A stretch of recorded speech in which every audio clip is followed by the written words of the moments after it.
Okay, this is round two, answering questions for GSR Academy, boys in the team, and maybe some of the coaches as well. So part two, here goes. First question is from Josh. Can you describe what you felt on your first appearance for the national team? Obviously, a great sense of pride and honour representing your country. Something I really look forward to doing, and I loved every minute of it, every minute of my 27 caps, especially playing for Scotland in the World Cup finals and the European Championships. Next question from Josh is, who was the toughest opponent you played against? I would say two players spring to mind at the moment would be Marco van Basten, when I played against him in European Championships when he played for Holland, and Karl-Heinz Rummenigge when he was playing for Inter Milan. What advice would you give for our team in the rest of the COVID time? Well, obviously it's a bit uncertain times at the moment.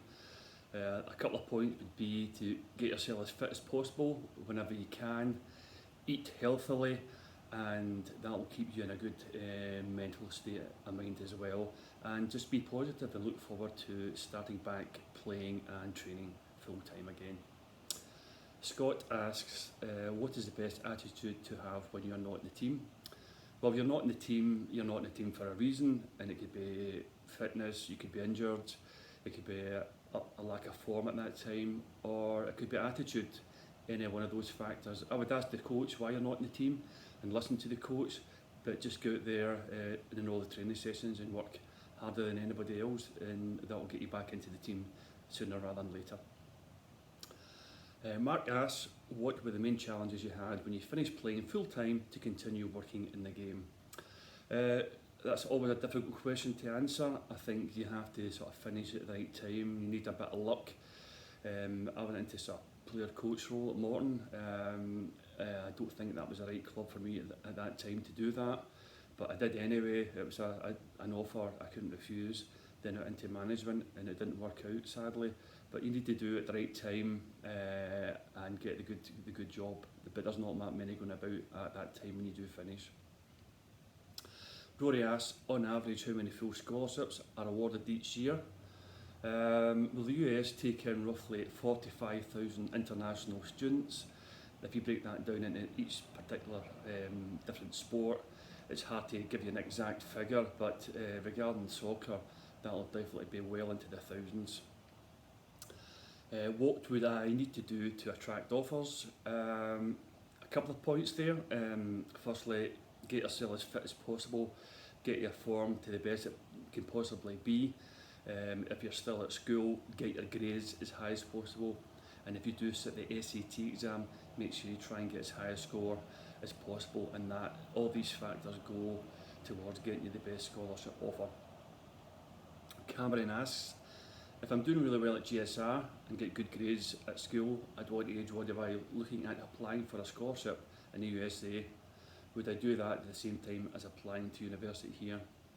We would obviously apply for those offers for you if you're a client of GSR, but it'd be the same as here. It's 18 as the earliest start point, more or less, to get into US college. They very rarely accept anybody younger than that, and obviously that's the same sort of time scales for the majority of universities in the UK. Gregor asks, is there anything that you can't study for as part of the scholarship programme? Scholarships in the USA, you're basically open to do anything that you want to do. Obviously, if you're going to pick law or medicine, those subjects require you to study for 7 years, and majority of scholarship offers last for 4 years, so that's a factor you need to look at if you're going to look into the law and medicine side. If you're going to do rocket science, then there's going to be a certain amount of universities that will do that.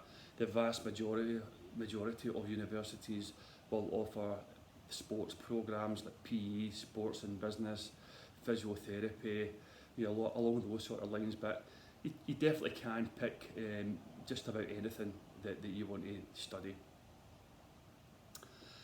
BG asks, how many offers would you normally expect a player to get? majority of our clients can get anything between 2 to 6 offers. Sometimes they get an offer right away and it's probably they accept it right away. Others think, well, I might maybe hold off and see what else comes along further in the promotional part of the programme, and you'll get 2, 3, 4, 5, 6 offers. It all depends on again ability, the grades you have in your SAT exam. All those factors help in getting you and generating you the best possible offers from US colleges. Well, that's the rest of the questions answered. I hope you're all keeping well, and I look forward to seeing you all back at training very, very soon. Take care all.